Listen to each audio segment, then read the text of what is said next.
this is the beauty of Trump.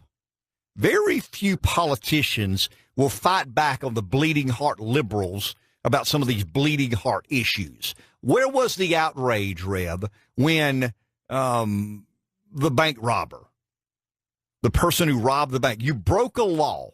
There are consequences to breaking the law. Now I'm watching MSNBC this morning. They're calling it the family separation policy, and Laura Bush says, she appreciates the need to enforce laws and protect our boundaries, but come on. And now we're seeing some comparison to Nazi Germany. I think Joe Scarborough. Joe's turned into a nut.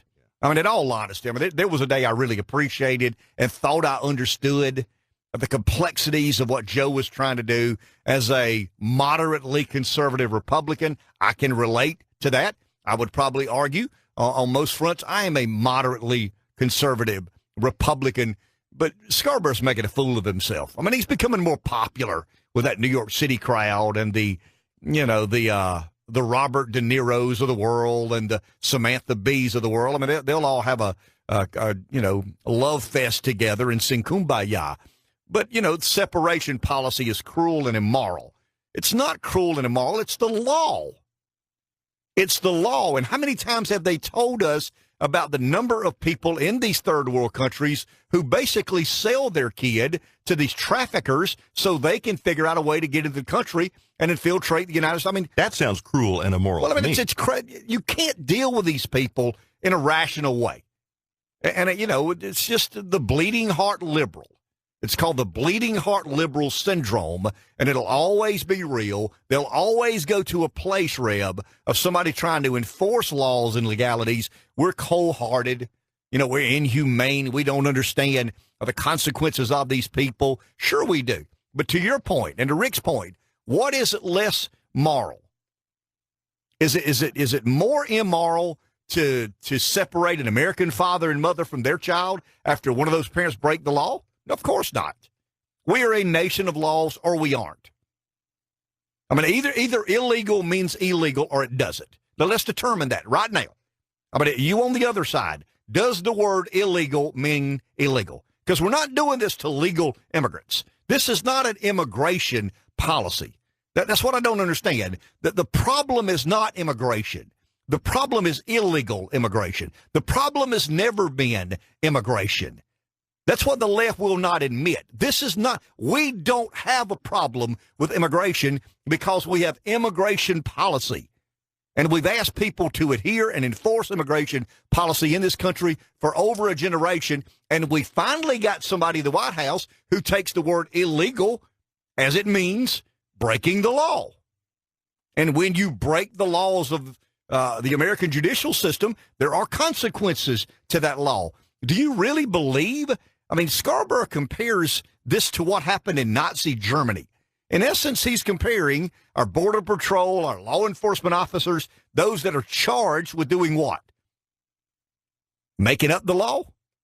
No, of course not. Enforcing the law.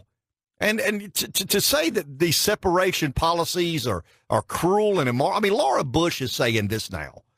But, her husband was an open border kind of president. He really didn't believe in enforcing our immigration laws. We don't have a problem, and we're not talking about. Do not be misled. This is not an immigration issue. This is an illegal immigration issue. There are no legal immigrants. There are not families who have been torn apart because they followed the laws of the United States of America. Either the word means illegal or it doesn't. And if the word doesn't mean illegal and we go arrest a bank robber, then let's not separate him from his children. One's breaking the law here, one's breaking the law there. And that narrative will never be told in the mainstream media because they want to make it appear. Well, the main reason is they're open borders. The majority of these people don't believe in borders. They don't believe in boundaries to set one country off from another. That's a lot of this debate. If you look back at some of the empirical data all over the world, let's take Brexit for an example. Let's take the election of the Australian Prime Minister. Finland, Denmark, all these countries. You've got like two or three issues that motivate the voters.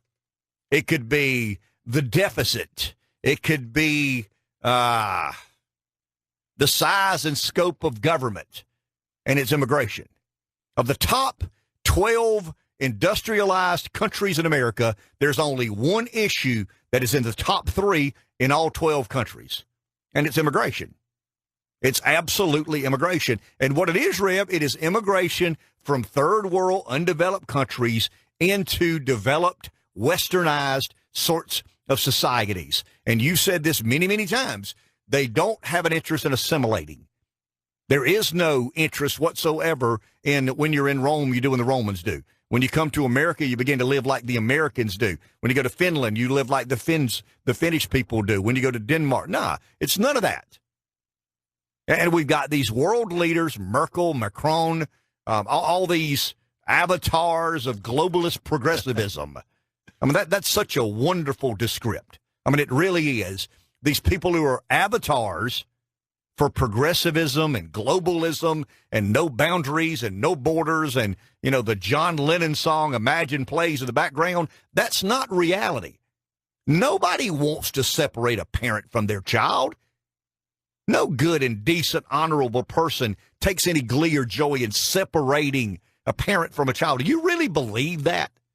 I mean, do you really believe that there are law enforcement agents in America today who get their giggles and kicks separating parents from children? I mean, the left tells you that. Of course they don't. But we either got to enforce laws or we don't. And to your point, and Rick's point, what is more tragic?